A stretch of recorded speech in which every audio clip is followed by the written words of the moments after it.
If it is Monday, it must be the Unapologetic Amateur looking for experts in Africanism. This is a program created by Ruby Williams Shivers, produced by Sheila Brown Bird, co-producers Juanita McClure and Lula Williams Salvador. Rest in peace, my sister. Today, again, as always, we bring you a program really in the headlines. A lot of things that happened this weekend, especially with the Super Bowl and the halftime show and that kind of thing. So again, we see that there's a coming together of psychology and politics. And we're going to explore that in the course of our program. At this point, it gives me great pleasure to introduce my co-host, Michelle Telford Sessom. She's an author and entrepreneur. And as always, Michelle has some interesting things to share with us, and she's going to be with us this whole month of February. Michelle, welcome. Welcome again. Thank you, Terry. I had such a good time last week. That's why we brought you back. Yeah. So I wanted to spotlight, shine a light onto Hakeem Jeffries. Okay. Hakeem Jeffries, he became the House Minority Leader in November 2022 after Nancy Pelosi. I'm just going to read this. Yeah, please. Yeah, and she held the position for about 20 years, and then he came along. And right now, I just wanted to put a spotlight on him. Not only does he have a 10-step game plan to take on Trump, but he also wrote, he also wrote a wonderful book. It's called The ABCs of Democracy. I don't know if everyone can see it, but yeah. So this book is actually based on a speech. He gave a speech in 2023, and it's just words. Words meaning democracy. Democracy is like of the people. Of course. So that we rule, not one person. No, not one person. So basically, it just highlights words meaning like which road would you take, the positive one or the negative one? Yeah, I like that. It's American values over autocracy. So it's ABC. So the letters actually represent whatever it is he was talking about in the speech. Okay. So, for example, when he got to the letter H, he said hopefulness over hatred. Yes. Okay, so and the book goes on from A to Z, and then he wanted to point out one time when he did do interviews that the letter W, the letter W is working families over the well-connected. Oh, yeah, that's timely. So, so the book is really good. It's for children. However, anyone could read it. And again, I also want to read a few things that he wrote as far as the introduction. The introduction, it basically talks about our country, that right now we're in an identity crisis. Yes, we are. And so basically he says that we need to get back to our traditional values, and institutions that made the U.S. the greatest democracy in the history of the world. Yes. So we have overcome things that he lists here: slavery, civil wars, That's right. Jim Crow, the Great Depression, 2 world wars. And so his point is America is at a fork in the road. That's what he says in the introduction of his book. He says, which one will we take? That's a good question. Yeah. Great question. Which one will we take? So he said American can follow paths of the Enlightenment or succumb to the forces that galvanize the ugly underbelly of any society. And then the last point that I want to make in his book, in his introduction, because again, the book is just words from A to Z. Yes. Both positive and negative. And it's a really good start with the children to teach them democracy. And so you play on words in the book. And it's from his speech. So if you get a chance, look up his speech from 2023, and you'll see that as well as the book. You can get the book on Amazon. And the last thing, again, like I said, I want to recognize that he recognized in his introduction a few politicians before him: Shirley Chisholm, yes. Barbara Jordan, and John Lewis. Okay. And I just recently bought some stamps, and they had John Lewis on the stamps. Right, of course. And so That is he timely. marched with Dr. King. So again, I just want to spotlight someone today. Okay. And today was Hakeem Jeffries. Okay. And he's doing the work. And one last thing, Yep. I want to give a shout out to our ladies, our sisters. So Yes. we recognize our brother That's right, that's right. in the trenches right now, but also our sisters, Maxine Waters Yes. and Jasmine Crockett, Yeah, say along their- with others. Say many the others, but- name. Say the name. Yeah. And so the book is The ABCs of Democracy. That's Brother Hakeem Jeffries. And we continue. Again, the politics, but I'm sure you got a chance to see the halftime show during the Super Bowl, and you saw a mix of politics and psychology. And I hope that our guests can really help us navigate. Okay, so why don't we minefield introduce of the us. guest, Okay. and then we could talk about the Super Bowl. That'd be How about fine. that? That'd be Okay. great. Yes. Okay, so yes. Dr. James McIntosh is with us. Thank you for being here with us. And just real briefly, he can share a little more, but I just want to make notice that he's a psychiatrist who practiced in New York for over 40 years. Okay. He had made several TV and radio appearances, including the Gil Noble show, Like It Is, which I miss on a Sunday morning. That's a great show. Yes. Yeah. And he also has Dr. McIntosh is also the co-host and co-producer of a radio program, the same name on WWRL as the Global Black Experience, I believe. He can correct me, if I'm messing this up. And he is also the author of several books, including the unauthorized psychoanalysis of Donald Trump. Because I know Ruby Shivers gave us a few questions that she wanted to touch upon. Yes, definitely, yeah. And so I know he was here with you guys previously. Yeah. So you guys can kind of catch up, and I'll just jump in where I can. Okay. And then currently he is the director of CEMOTEP, an African American organization, as well as the host of the Mindful podcast on WBAI Radio. Okay. Welcome, Dr. McIntosh. It's good to see you. Good to see you again. Much.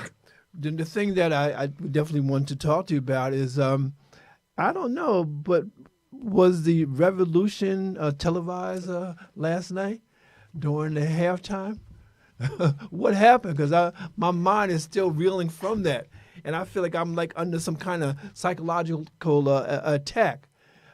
Did you feel that way, or am I by myself, can or I what? make one point, Of course you can. Help me understand, too, why Trump was the first president to attend. What was that all about? Is that some kind of psychology? That's a good question. Yeah. Well, I think I know one issue was security. It costs a lot to have security for him. Wasting taxpayer dollars. And they're supposed to be saving money. Mm-hmm. But what say you, Dr. McIntosh? How do you look at all this stuff?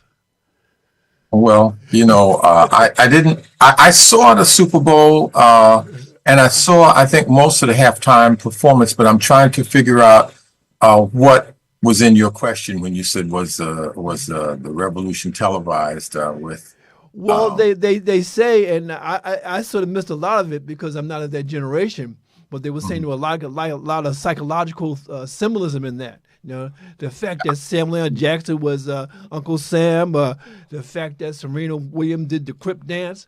All this is supposed to be symbolic of whatever, But like I said, a lot of it went past me. But I think sometimes it seems that we're under attack in the sense that it's so many things coming so fast. I don't know what to pay attention to and what to let go. Well, getting back to the Super Bowl, congratulations to the Eagles, right? we must say that. But basically, I'm really not into sports. My husband loves the Raiders. Yeah. I remember there was a time that I loved the Cowboy cheerleaders for Dallas Cowboys.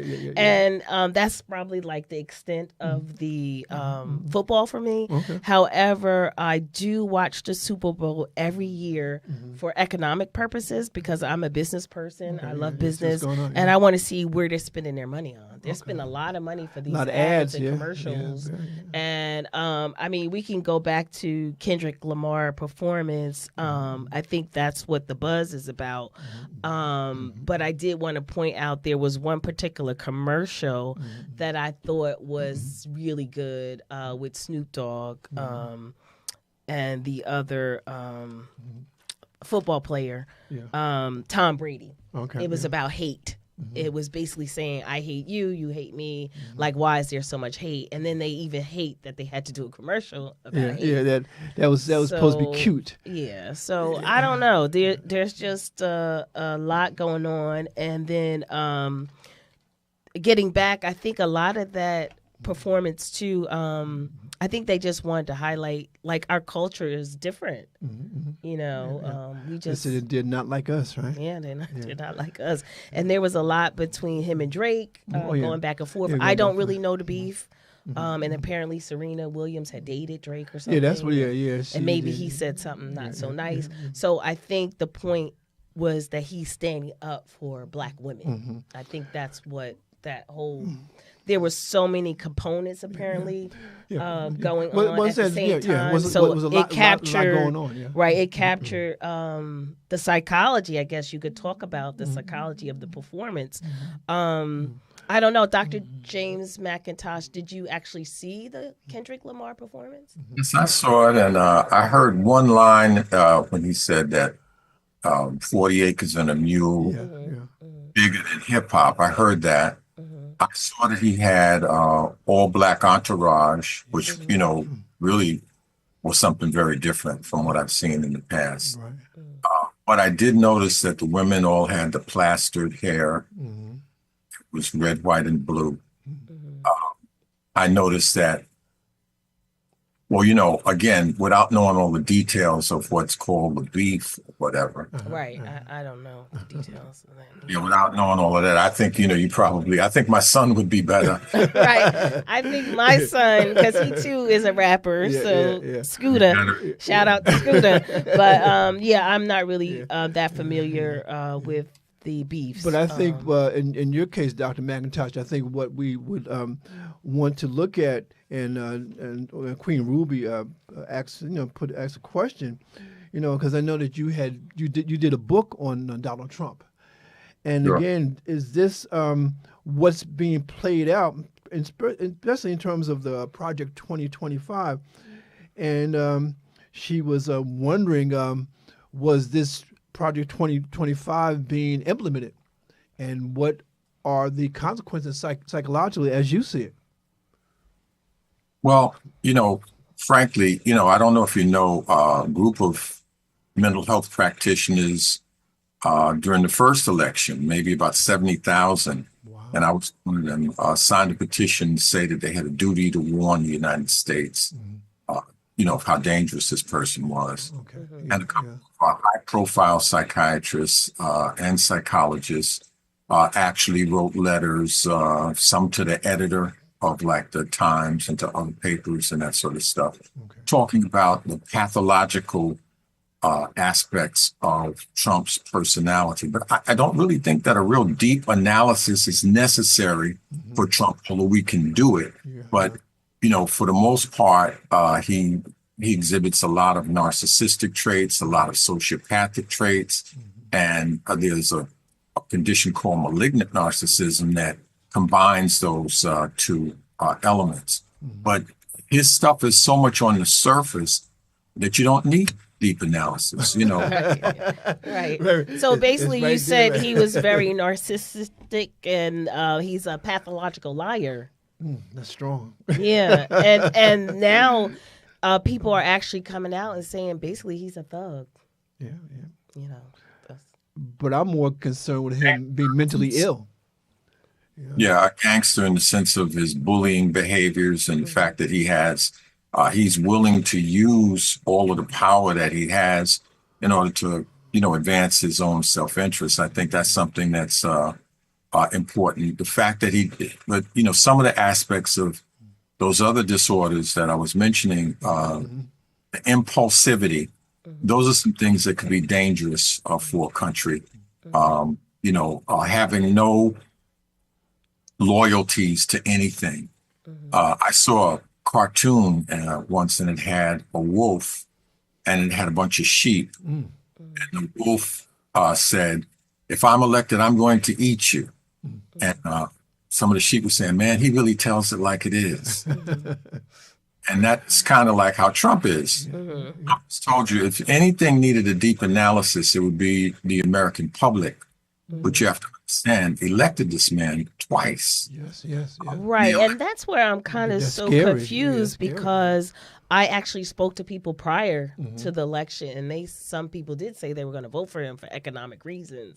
And I just still didn't get it because, first of all, he didn't even want to sign the little check that they gave out, but he did, and they gave it out at the time, the stimulus check. Yeah. However, I just think that he fumbled when we came to a real situation. Yeah, like COVID. the pandemic. When COVID came around. He mishandled He that. mishandled terribly. it because Obama had things in place to handle that. And he's Threw trying that to away, yeah. dismantle things now. And you have to be very careful of that and giving aid to foreign countries that need it because of disease again.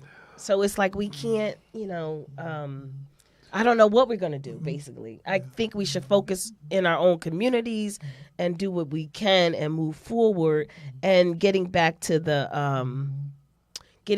Super Bowl and Kendrick Lamar, basically at the end, there were some lights that said game over. And basically they were saying that shut the TV off, we're woke. Yeah. We're woke as a people, and basically we have to do our part. And I think that's what the message was with all the things that he was highlighting, like the people being in prison. I think that was kind of highlighted in his performance. All the brothers. All on the block, brothers, and he was highlighting, a lot of different things. You have to watch. I have to watch it again myself, just to catch up. There was a lot of messages. Well, it was, but my takeaway basically was that we have to organize and that we have to unite. Right. And Dr. McIntosh, what again? You in one of your previous programs, because I watch Minefield now, and I'm enjoying it very, very much. And you said, and I quote you, you says that there are some explosive issues for the black mind. Now, those who haven't watched your program, what do you mean? What are these explosive issues for the black mind that we should be thinking about?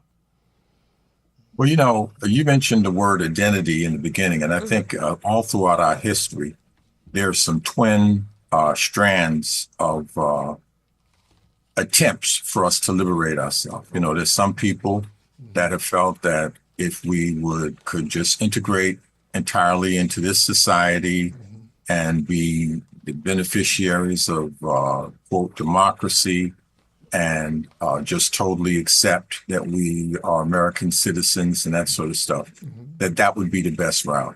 Okay. And there have been other people, another strand is people who say, hey, we're Africans. We've got to try to get back to our African selves. And then there have been people who they would be, on the one hand, they'd be willing to fight for America. And on the other hand, they'd be willing to fight against America. That they basically didn't have America as a friend, permanent friend or permanent enemy. They had it, and I'm thinking of a person like Harriet Tubman, Okay, I hear you. who in the 1850s was willing to go with John Brown. She assisted John Brown. She recruited people for him. She's possibly of him. She attended a provisional government meeting that they had up in Canada, that sort of stuff. Yes. It was said that she didn't go to Harper's Ferry because she was sick, that something had happened where she wasn't able to go down there with him. And she certainly lamented his death. So she was willing to take up arms against the United States. The United States was a slaveocracy. I mean, it was official. Slavery was official in the United States. That's right, yeah. Then when the Civil War broke out and she saw a possibility of liberating Africans through fighting on the side of America, she fought on the side of America, and joined the Civil War. Yes. And she was very intelligent. She picked people that had been involved in that whole stuff down in Kansas with the border ruffians, people that had fought, those people who were trying to make Kansas a slave state. Right, of course. My point is that people have different perspectives. Some people see democracy as two wolves, or say a wolf and a lion, and a sheep voting on what's going to be for dinner. While we're in a minority here, we would be the dinner. You don't really have democracy when when you can't influence how things are going to go. Like right now, you've got a president that took away all of the things with executive orders that people felt were gains. Yes, yes, yes. Okay? So myself, I'm a past Surgeon General of the UNIA, which is Marcus Garvey's organization, and I, I'm a U.S. Army veteran. However, I don't take my citizenship as something that is sacred and will always be there. Oh, wow. Because this country has always given signals that we were not complete citizens, that in a pinch, they would sacrifice us. In a pinch, they would abandon, Africans. And so I think that the people who believe in it the most, who say they believe in it the most, they believe too much that they have to compromise. And they do things which would not galvanize Black people to get involved in the election. Okay. There's a large amount of Black people that won't vote. Okay, yeah. Well, you know what? I think too when you say that, I think the problem is that people used to say, "Don't talk politics and religion." You don't allow me to talk, I'm going. Oh, I'm sorry. Go ahead. It's up to you. I may be saying things that you don't agree with, but I don't interrupt you when you were talking. Okay. I apologize. Continue, Dr. McIntosh. So I was telling you that there are things, when Black people come out, there has to be something or someone that energizes them. It has to be something that makes them, if you're talking about getting the largest amount of Black people to come out, it has to be something that excites and energizes them, something that they feel is going to be in their, to their benefit. Okay. And you have the Democratic politicians saying the same old things about Israel as the right wing. People are saying, well, what do I have to gain in this? Okay. They're saying the same things, but you have one of Trump's candidates, and I'll stop now. One of Trump's candidates was actually talking about bombing Niger. Oh my goodness. Because Niger doesn't want the U.S. bases in their country. These kinds of things, they don't foster unity, and they don't foster people being to identify as U.S. citizens. Okay. And so I would say these were some of the things that impacted on the election. Okay. And America as a whole has shown you that more important than certain principles that they've espoused of decency and correctness and fairness and that sort of stuff, they elected a man who a couple of days before the election, you had him on tape talking about, that he just goes up to women. Talk about this and that. Crazy. So, so they told you right there, whiteness trumps everything. Okay. Whiteness and us, making sure that we keep our foot on your neck trumps everything. So you can believe they're going to take the foot off the neck if you vote and that sort of stuff. I just am not one that believes that. I hear you. Yeah. Question for you. What do you think about when you said American, like as far as Black people being American? How do you feel about that? Like some people may say, well, we never had a plebiscite to decide if we wanted to be Americans. Telling you citizen was something that was imposed on you. And it was imposed on you at the same time that they weren't giving you your full rights. I mean, they told you in their initial part of the Constitution that you were 3/5 of a person. And then after the war, they gave you some amendments that told you were going to be able to vote, that you were going to be a citizen, so on and so forth.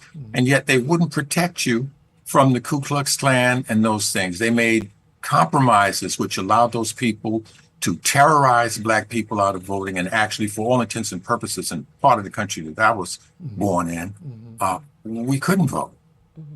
And all of these rights that people feel they have, there's still people that don't have those rights.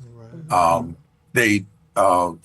I'm saying, and that's how I feel about it. I'm not, I didn't have a say in this. Someone else said that, they said it. they pass the laws, they do those things. That's then that's the way that it is. Power is the ability to define reality and have other people respond to it as if it were their own. Okay. So the people in power have determined your citizenship to some degree. But there are African countries that are allowing you to become a citizen if you just say you want it. And there are people who want it, and there are people who don't. Okay, but because we live in the United States, then we have to follow the Constitution because those are the laws that have been set before us. So where do we go here because we are here, those that live in the United States? No, I don't interfere with people that feel that way. Then demonstrate it. If you feel that you can secure, it benefits all of us when we can get benefits from, that accrue to real Americans. Malcolm X said, if you were American, you wouldn't be in this kind of a situation. You wouldn't be treated this way. So I'm not against people that feel that way. It's just, I don't feel that way.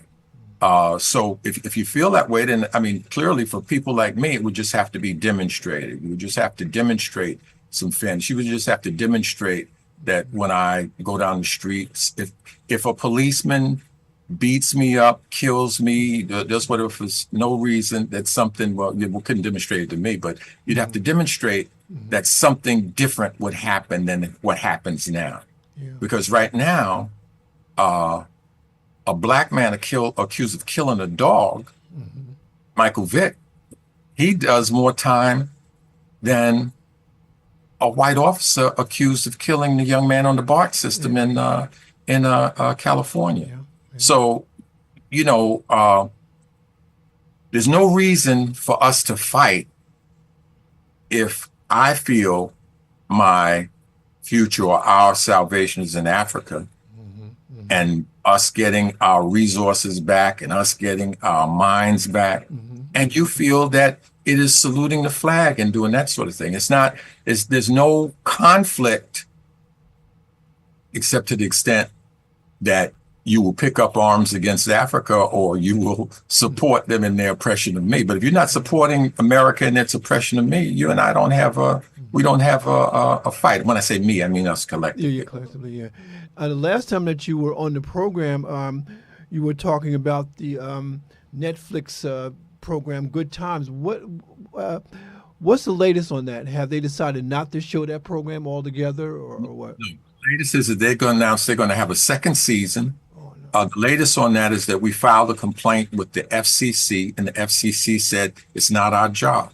Wow. Essentially, the FCC said that even though they have in their instructions about what you can make a complaint about, they say that obscenity, something that's really like against the, and as of a sexual nature, but a prurient, with no artistic value, that they will, that they can regulate. So we, presented, I think that having a cartoon, which, clearly will appeal to children, just like the Joe Camel ads. Yeah, of course. Have a black girl throw menstrual blood in a black boy's face. To me, that's obscene. Okay, yeah, that sounds disgusting. That's disgusting. It has no artistic value, so on and so forth.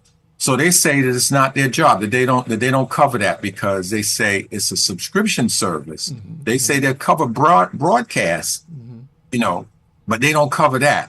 Even though when I turn on my television, Netflix is on the screen of my television, even though I don't subscribe to it. It's there. A child could just click it and they'll have Netflix.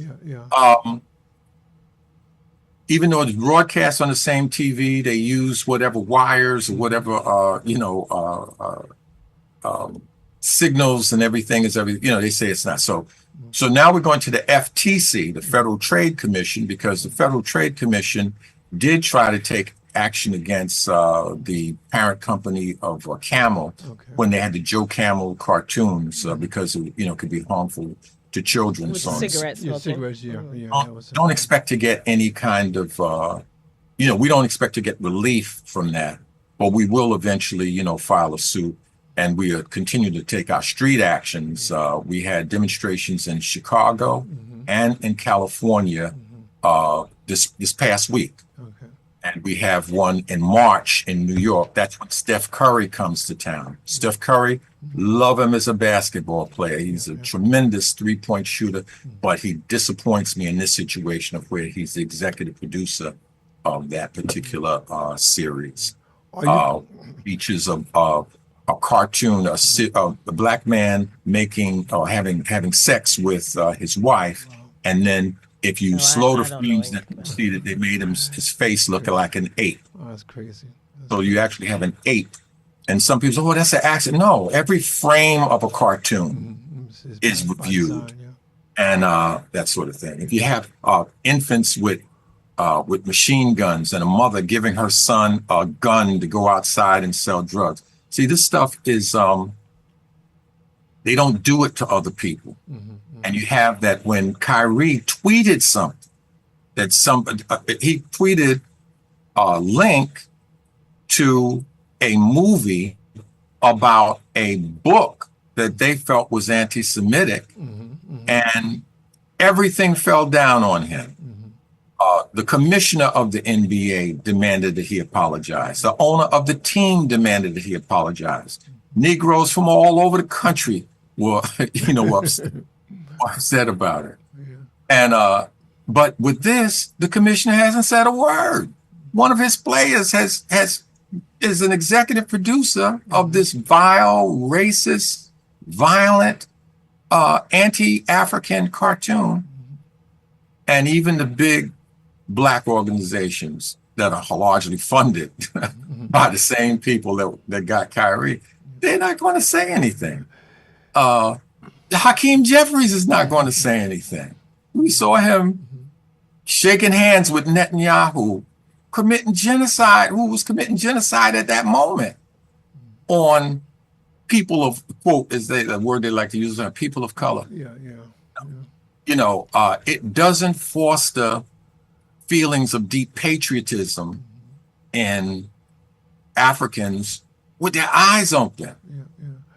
Not talking about theory. See. Well, Dr. James McIntosh, can I ask you a question?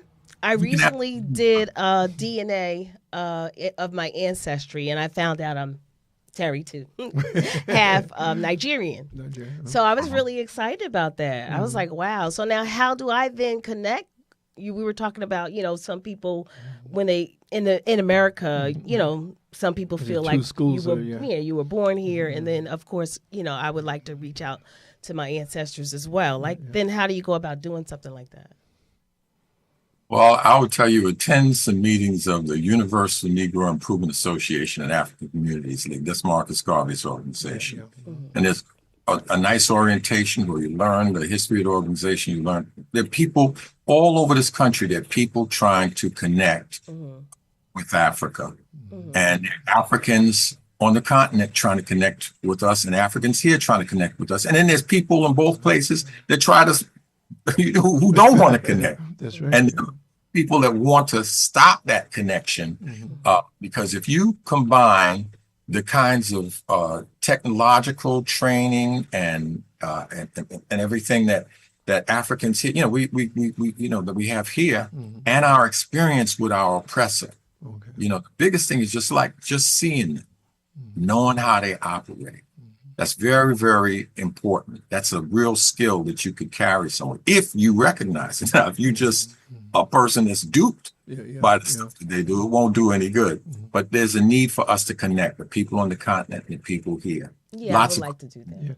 But in terms of the situation with Netflix, did you ever call for a boycott?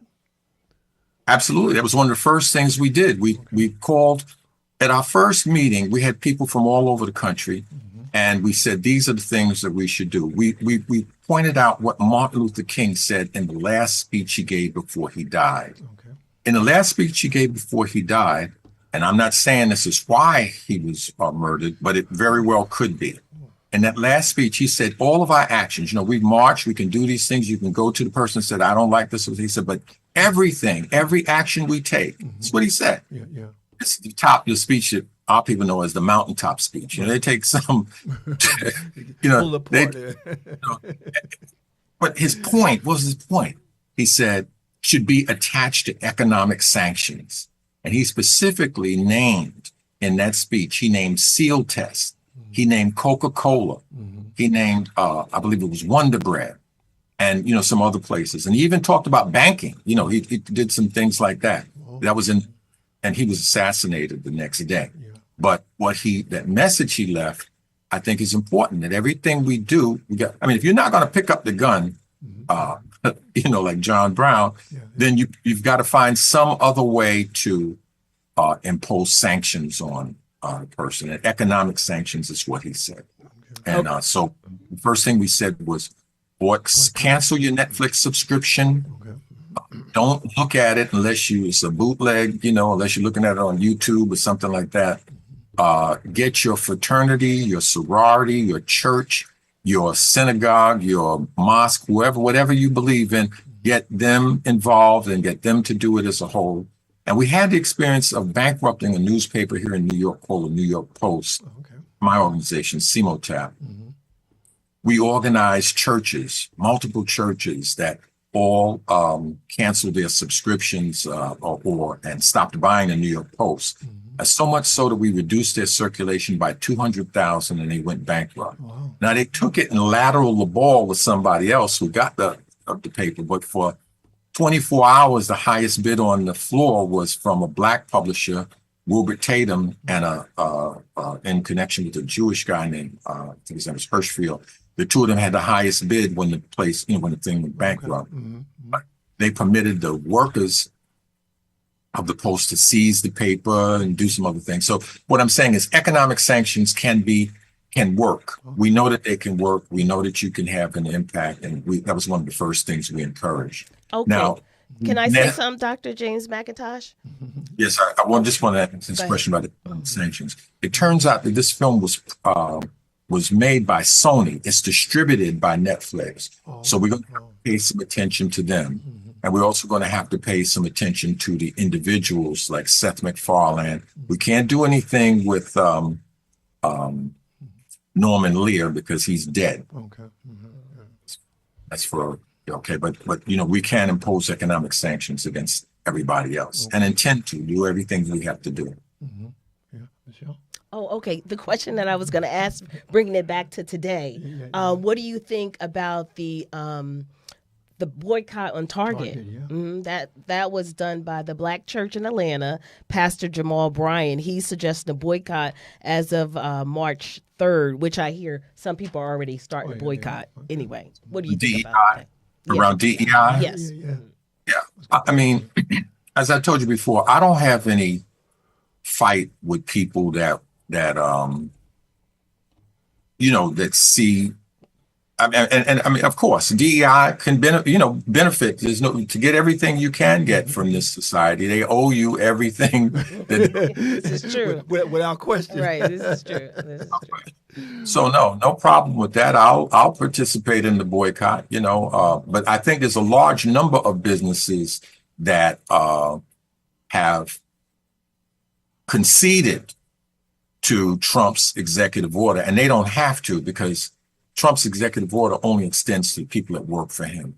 He can do this in the government, people that work for the federal government, and it's just administrative. At the end of the day, the courts are still going to counter many of the things that he said. But in the meantime, these people who voluntarily, they're doing what they want to do. And that's the whole thing about Trump. It's not Trump. Trump represents people that want the policies that he told you he will implement. He told you, I'm going to eat you. And some Black people say, I love him. I don't know what that was about. Yeah, he told you, like Maya Angelou said, believe him. Believe him. People tell you I believe them the first time. I don't get it. Yeah. But it just seems so much pain, so much pain and suffering, and Black people are, where do we go from here? I mean, how do we protect ourselves? We survived Andrew Jackson. Andrew Jackson from a choir boy. Yeah. We survived Rutherford B. Hayes, and his educational policies. We are survivors, and the world is changing. The kind of imperialism that they imposed, in the 19th century, people are not going for it in the 21st. Yeah, yeah, I mean, you have the whole Sahel region that is up in arms. You have one brother, they paid off their national debt. They used to keep these countries controlled with the International Monetary Fund and that sort of stuff. Yes. You've got people that are saying they will unite and fight any kind of opposers. You have people that are making alliances with other people that the United States doesn't like. You have people that are aligning with the Soviet Union, others that are aligning with China. But people are doing what people have to do if they're going to defend themselves from a bully. Yes, If you want to defend yourself from somebody that's taking all your resources and giving you no money for them. France was getting uranium, for, a fraction of for pennies on the hundreds of dollars. And, the brother took over and he put a stop to that. And, that uranium was providing the energy for a large part of Europe, for France and for Europe. So now we don't know what their response is going to be. Their response usually is to cause war, is to fight. But it's not, the United States is not in the same position that they've been in the past. It may end up being a world war, with people, but, I think and that's the problem that you have. See, when you base your stuff on falsehood, and they've elected Trump on a false notion of who the United States is. The United States is not this, it's not Teddy Roosevelt's United States. No. You can't go, there's a lot of people with nuclear weapons. There's a lot of people with larger armies, you have to be careful. Yeah, people, but you can get everything that you want. You got Trump, but are you going to want everything that you got? That's still going to be, that's going to be the question at the end of the day. Yeah, because it seems there's a lot of lawsuits, but they take time, though, right? I mean, that is not going to happen overnight. Right? I know I'm not a lawyer, but I think they do take time. It just sounds like it's wasting time. Basically, too, what I wanted to point out on a good note, Trump always says, let's make America great again. Oh, please. But, African Americans have been doing that since we arrived, we were forced to be here. It wasn't our choice to be here. However, since we have been here, we have accomplished many things. Well, yeah. And we also built the White House, and I have a couple of things I wrote down here, and we're still doing it to this day. Making progress. So, we could look at all the inventors and things like that with the cell phone, Jesse Russell, the GPS, Gladys, West. So basically I just wanted to point that out that, we have been doing things, and even with the movie Hidden Figures shows the women have always been in the background, Black women. And even I know we don't get the credit, like they said Edison did the light bulb, and then Lewis Lattimore, he made it better. So we don't often get credit, but we are doing things. We are here. Unfortunately, this is where we are. But even with the Tyler Perry film, of the Black woman during World War II, Dr. McIntosh, with this particular program. What's the name of Tyler Perry's movie? I like that movie. That was a really good movie. With the women. Talking about the male. But I was just saying that, again, as Dr. McIntosh, when you have these kind of programs, it really time flies. And we now have about like 10 minutes. So and what would you like to say in clothing in terms of our discussion today? I'm your guest. Whatever you want to ask me, we'll respond to the last thing, though, about credit. Louis Latimer is an example, really. And when you talk about Black achievement, yes, that was good. Louis Latimer. But on the other hand, Granville Woods would be somebody that I would have more respect for, because Granville Woods would never work for Edison. Latimer worked for Edison. All of the benefits of Latimer's inventions accrued to the people who oppress us. Okay. Wow. Granville Woods actually defeated Edison in patent court. He lost him on occasion, and he won on patent court. And then they got wise.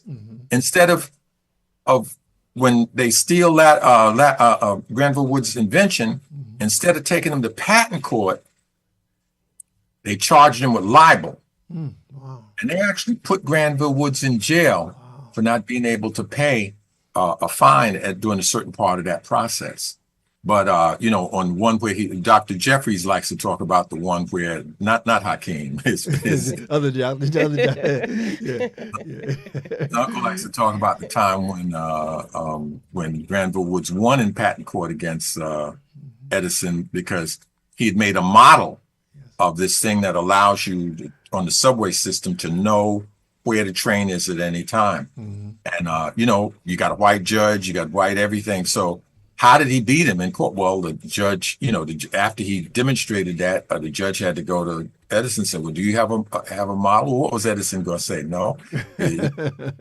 He said, "Oh, yeah, I left it home." So the next day he came back with it. His didn't work. Yeah. That's why they had to concede to Granville Woods.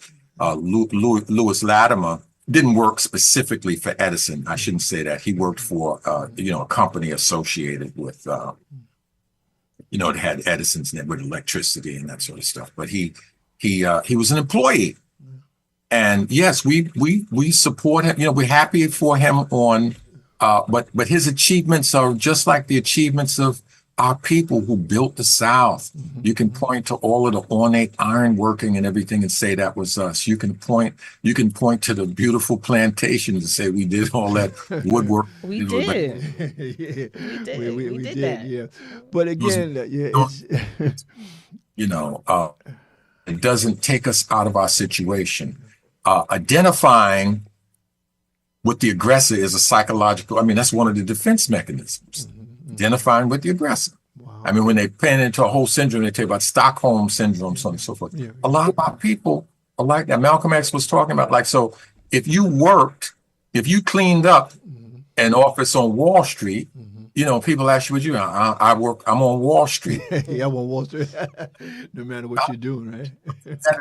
But you're doing the same thing everywhere. So it's not this identification isn't helping us. Okay. You could identify when they I hate to see Skip Gates, because when Skip Gates does that DNA analysis, I sometimes think, and pardon my language, this is formal medicine, I'm not using a bad word, but sometimes it looks like he's going to orgasm when he can find white blood in a person's background. At the end of the day, that's not what determines it. The race, first of all, to start with, the race is a very unscientific concept to begin with. We know that, but that's not the point. The point is that power is the ability to define reality and have others respond to it as if it were their own. You can't do anything with that white ancestry. It's not going to make you get the benefits that accrue to Europeans. Europeans made those decisions, and they had the power to make the decisions what race you were on the basis of power. So that when they had just a few Europeans in certain parts of the Spanish Empire, they said, if the son of a Spaniard is a Spaniard. But after they started selling these slaves and this money started getting good, well, then one drop of black blood made you black. And that's so they could sell their children. You understand? Yeah. So my point is that identification with your oppressor, identification with the aggressor doesn't change your situation. You can think, and again, like I said, I have no beef with people because I understand the process that has gotten us to where we are. But, when you wake up, you'll think a different, you'll see it clearly. Yeah. Well, on that note, we're going to have to sort of close the program. But again, Dr. McIntosh, thank you for coming on again.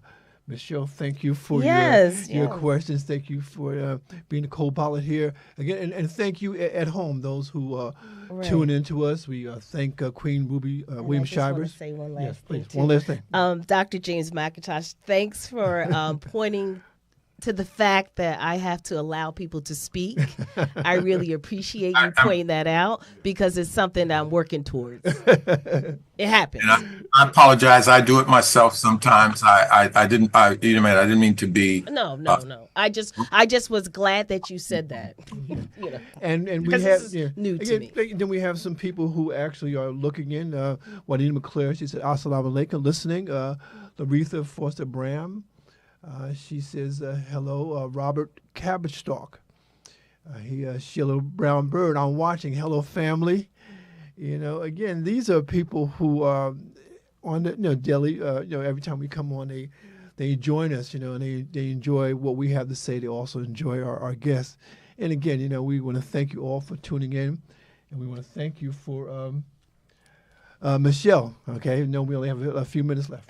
I'm sorry, I know we only have a few minutes left, but I just wanted to point out that I think the bottom line is everyone is doing the best that they can. Yeah. The churches are doing a lot, the masjids are doing a lot, the Divine Nine are doing a lot. There's an organization, Women with Black Women, they're doing a lot. I mean, the NAACP, and right. You can list all of them. So I think what it is everyone is doing a lot, but it is time for us to come together even more so if we can kind of connect a little more and get on the same page and then continue to move forward because we have made progress. Okay, and now you can take us out. Okay, good night. We'll see you soon. Akoto jujuribo gu on tuano. It is sound when you have him queen happy men to one. Yo go then. No why. One you will be. They don't know you like I do. They can see you like I do. They see flaws where I see beauty. They see weakness, I see strength. They have doubts, well I have hope. They see like bad, I see plenty opportunities with you. You can take me out of Cape by Capers with me. As we sign off. No matter where I go, she's coming with me. You can take me out of Cape by Capers with me. No matter